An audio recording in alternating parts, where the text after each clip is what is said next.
Uride, I hope you're having a great day. And today we're going to take you through the driver training manual here. So I know it can be tedious at some points, but we hope this will really help you. So yeah, do your best to just go through it, learn whatever you can. If you have any questions, our team is really helpful. There's a lot of drivers and people in management who would be happy to help you, including myself. So I'm Cody, I'm the founder and CEO, and I just want to give you a little bit of backstory of how Uride got started. So back in 2017, when in Thunder Bay, getting a taxi after the bar on a Friday or Saturday night was extremely difficult, and we really wanted to do our best to prevent impaired driving. I used to just put people in my car and drive people home for free, and I really couldn't put a dent into the crowds of people waiting. So I ended up starting Uride. We got a bunch of really good people who came on board and joined this mission. And now we're providing a pretty cool service in Thunder Bay and communities across Canada. So we're going to go into this now. We'll start with this PowerPoint presentation. So you have the Uride driver app. The first step is you log in using your phone number. You're going to get an activation code, and you use that code to log in. When you first log in, if you look at that green button in the middle, you can click that to go offline or to go online. All right. We're going to scroll down here. So the My Trips tab on the bottom left-hand side, that's where you can see the reservations that are assigned to you. And if you click on the Report tab, so that's where you see all your payments weekly. You can also see monthly, and there's a custom date that you can select too. And you can just see your pay. On the right-hand side, bottom right-hand corner, that's the settings tab. So there you can see vehicle information. You can see your digital pink slip. So just if you can, go through there, take a look, make sure everything matches. If it doesn't, reach out to someone on our team. And next slide. So this is what happens when a trip is actually being sent to you. So you're going to get the passenger's name. You're going to get the pickup location, right? And then distance and time to pick up. You have 15 seconds to accept it. Otherwise, it will be sent to another driver. The way dispatch works, rides get sent to the nearest available driver. If you miss it and there's no one else online, it will come back to you for a second request as well. All right. So this is what you see after you click accept, right? So now you can navigate. So in the top right-hand corner, there's see that little arrow? You can click on that, and you can select either Google Maps or Waze, and just get directions to where you're going, where the passenger is. When you get to the passenger's house, you just select pickup, right? So you can select it every 30 seconds. You can also call and text the passenger. And a big point is to always ask the passengers, what is your name? Instead of, is your name so-and-so, right? What happens is we get a lot of stolen rides when someone, if you go, hey, is your name Sarah? And a passenger goes, yeah, it is, right? There's a lot of stolen rides like that. So if you say, what is your name? It just has to match the name on that actual app. And if it doesn't, we call the person who booked the ride just to confirm that we're allowed to take the person who is getting in the car. So after they're in the car with you, we select pickup. That actually starts the trip.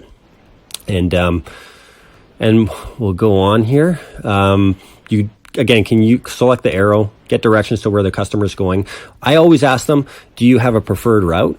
On the customer service side of things, I'm always super friendly. I'm very talkative, but if I notice the customer isn't really talking a lot and they're kind of either have their headphones in or they're on their cell phone, I let them be. So you got to kind of judge the passenger and go with your instincts there.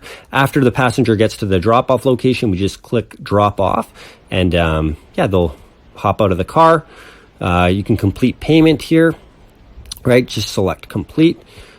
Customers have to put their card on file before the trip. We're now pre-authorizing credit cards for the estimate amount, but what happens is if the customer takes a trip that, let's say they put one destination and it's actually a round trip where they've gone to that destination and back, and it's more than the ride amount, sometimes you'll see this. So customer's card gets declined, they can input another card. So we'll just ask them for that, right? If they pay you cash, then you can do a cash out. You take a screenshot, post it in Slack, and and one of our dispatchers will help you. Here's how reservations work.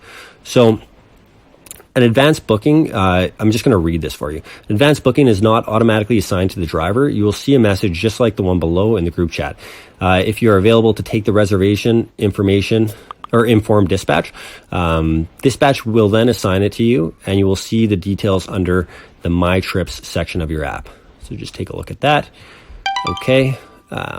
So when you click on the reservation, this is how you actually start it. So you can click on my way, right? That'll send a message to the passenger that you're on their way to get them. Well, this is only on reservations.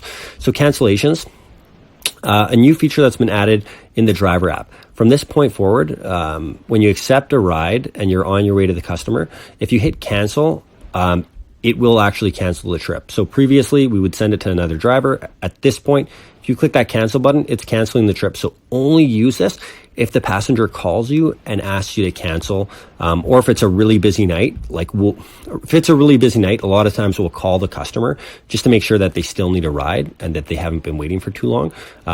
And if they ask you to cancel at that point, we can cancel it without a no-show fee. If you show up to the passenger's house and you're waiting there for more than 5 minutes, you can also no-show. And there's right now the fee is it's $5. $4 goes to the driver. That's at the time of this video. That might change in the future, and it might change depending on the city you're in. But that's what we have right now. So, driver pay. Here is the breakdown. So this is actually, it's different in different markets, so I'm going to ignore this, but someone on our team will follow up with you and regarding driver pay, right, and the breakdown of everything. So Monday to Sunday, earnings is paid on Thursday. So in every market we operate in, that's the week, Monday to Sunday, pay on Thursday. You get a report through Pluto, so always look at the Pluto report. And this is manual. If there's anything that seems off or you have any questions about it, just send a message. Just send a message to our either dispatch or Hamada, who does our payroll across the company. Here's the company structure. So CEO Cody, CEO Sky. We have different managers, dispatchers, a lot of great people. The list, we're actually missing quite a few from here. We have more people that have joined the team, but that's just to give you an overview. Driver schedule. So drivers need to send their schedule at least 1 or 2 days ahead. If you do not send your schedule, you're not supposed to drive as long as we're not backed up. So anytime we're backed up, you're welcome to hop on if one of our dispatchers send a message saying we need more drivers. Other than that, we do have a scheduling system. You set your own schedule. But yeah, that's the way that it works. Okay, this tab here, if we need more drivers, you'll see a message like this one below. Perfect. So commonly asked questions. Can I make multiple stops? Yes, you can. The passenger is going to be charged based on time and distance. I'm not techie. Can I bring a friend along to help me with the app? You're not allowed to bring friends along with you to help.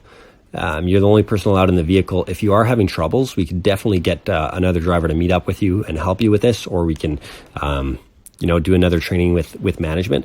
We've had people who have never used a cell phone before actually buy a smartphone and use the Uride app. So it is pretty simple. You can get the hang of it no matter what stage you're at. We'll help you get there. So if passengers have an animal with them, it's up to the driver's discretion whether they want to take a ride with an animal or not, except when it's a service animal. So if it's a service animal, then the law is in Ontario, you're required to take that ride. I think the only exception is if you're also delivering food. Passenger wants to change their destination. Passengers can change it anytime during the ride. They'll just be charged based on time and distance. So yeah, it's going to be different from their estimate. Can they split payment from the card and cash? They do not have that option. No. So we're using Slack at the moment for a lot of our communication. Some drivers are on Slack. Other people prefer to just text dispatch. So we have another option there as well. Once you're done with the training video, please contact your hiring manager so you can be added to the group. Perfect. This just shows you a little bit about Slack. You can go through here, create your account. create your password, click on create account. This is how it works. So this is what you're going to see. All right. And that's the end of the video. I hope you have a great day. We're really excited to have you on board. I hope I get the chance to meet you and have a conversation at some point. And thank you so much for joining us on this mission to prevent impaired driving, get everyone home safe. And yeah, it really means a lot to me and the whole team. And we're going to do our best to make this a great thing for you, great thing for our passengers. And yeah, really look forward to having you on board. Stay safe, and we'll talk to you.